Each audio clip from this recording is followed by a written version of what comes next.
এবার জাল আধার কার্ড তৈরিতে সরাসরি নাম জড়ালো তৃণমূল কংগ্রেসের এক নেতার বিরুদ্ধে।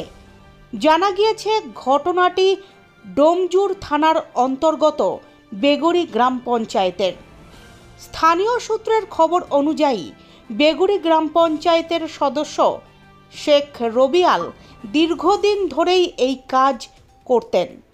স্থানীয় কয়েকজনের কাছ থেকে অভিযোগ পেয়ে পুলিশ বৃহস্পতিবার রাত্রে কেশবপুর দক্ষিণ মাঠ এলাকার বাসিন্দা ওই পঞ্চায়েত সদস্যের বাড়িতে হানা দেয় এবং বেশ কিছু জাল নথি, ল্যাপটপ ও স্ক্যানার বাজেয়াপ্ত করে।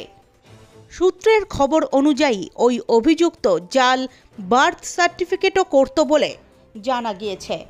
তবে উল্লেখ্য, বাংলাদেশের পরিস্থিতি নিয়ে এদেশে অনুপ্রবেশ সংক্রান্ত বিষয়ে যখন উদ্বেগ বাড়ছে, তখন এই ধরনের ঘটনা মাথা ব্যথার কারণ হয়ে দাঁড়িয়েছে প্রশাসনের, এমনটাই মনে করছে ওয়াকিবহাল মহল।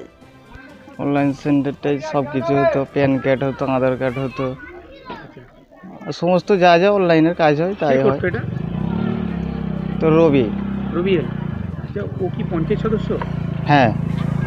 কোন পঞ্চায়েতে? তৃণমূলের। আর কি কোন গ্রাম পঞ্চায়েত? হ্যাঁ, পঞ্চায়েত অফিসটার নাম কি? বেগড়ি গ্রাম পঞ্চায়েত সদস্য। এটা কতদিন করছে? বেশি দিন হয়নি, নতুন, তবু এক দেড় মাস হবে মনে ও হচ্ছে। কি আধার কার্ড করতো?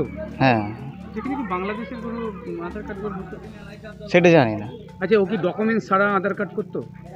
সেটা বলতে পারবো না। কালকে কি দেখলেন হঠাৎ?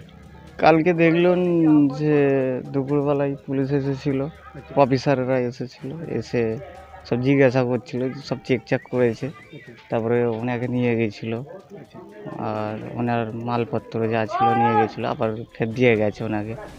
বলছি সব মেশিন পার্ট কি তুলে নিয়ে চলে গেছে? আপনার নাম? আমার নাম হাফিজুল। ঠিক আছে। হাওড়া থেকে সুলেখা চক্রবর্তীর রিপোর্ট, নিউজ সার্চ ইন্ডিয়া।